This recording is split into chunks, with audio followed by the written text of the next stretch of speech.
how to use Google AI Studio for apps. Hey everybody, in this video I'll be showing you the procedure to use Google AI Studio for apps. Now Google AI Studio is a browser-based vibe coding environment that allows you to build, test, deploy AI application using natural language prompt as well.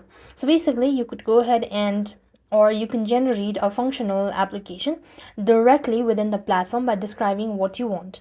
First thing first, you want to access aistudio.google.com, and this is where the interface will take. Now here you just want to enter the prompt in a natural language. You could also select the feature, whether you can go with Gemini or maybe featured, something like this. At the bottom you have these fields where you could start typing a prompt. So click onto the field and then you could go ahead and start typing in a prompt.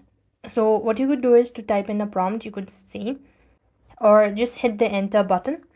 Once you've done this, it's going to start working on its project, and you could also toggle the specific generative AI feature like conversational voice, Google search integrations, or map data to include your app as well.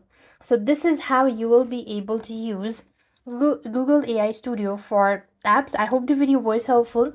Make sure to like, share, and subscribe. Thank you for watching. See you in the next video.